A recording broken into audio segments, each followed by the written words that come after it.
Hello, students and observers for our Connections class.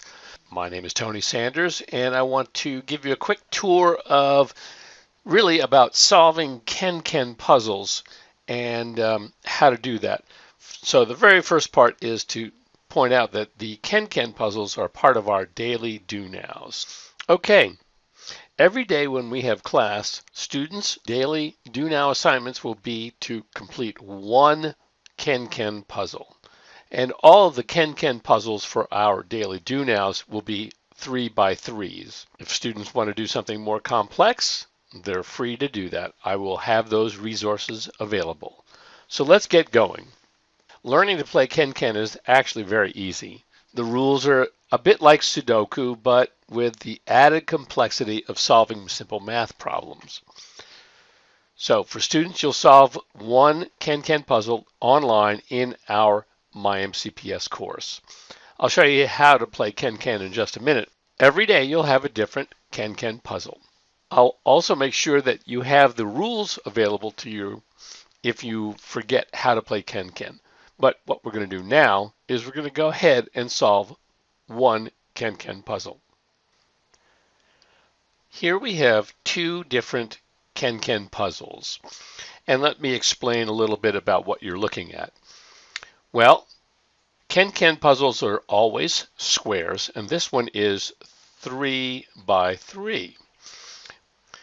Now, because we're using a 3 by 3, the only numbers we can use are 1, 2, or 3 for any answers in our KenKen puzzle. We have 3 squares horizontally, and we have 3 squares vertically.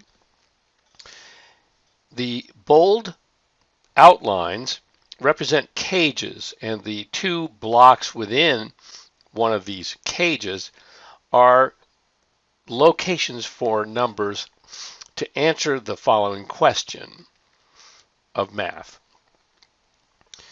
The questions are, in this case, all about addition because there's the plus sign. This cage here asks what 2 numbers added together give me a sum of 3. So in this case here, this cage of 2 blocks is asking what 2 numbers added together will give me a sum of 3. Well, the answers are 1 and 2, but we don't know where the 1 and the 2 can be located. Now, this is where the rules of Sudoku come in. If I tried to put a 1 here, well, that would not work because down here I have a block with no math sign in front of it, which means I get to put just the number 1 here as a free space. According to the rules of Sudoku, I cannot have the same number in either a vertical column or a horizontal row.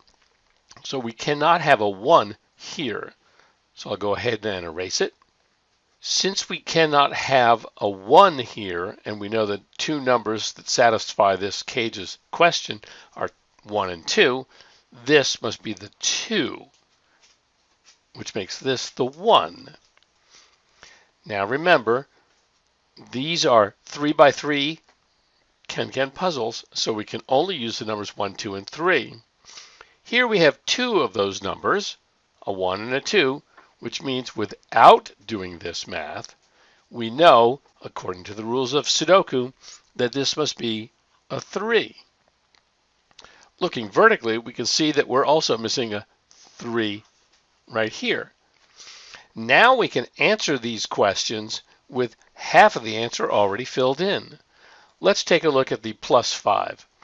This is asking what 2 numbers added together will give me a sum of 5. We already have a 3, so this must be a 2. Now, going back to the rules of Sudoku, we have a 3 and a 2. This must be a 1, which is true because it answers the question, what 2 blocks added together will give me a sum of 4. And there's a 3 and 1. We have a 3 and a 1. Down here, this must be a 2. And in both cases, when we look horizontally, this must be a 3, and confirmed when we look vertically, this is a 3. And that's how you solve KenKen puzzles.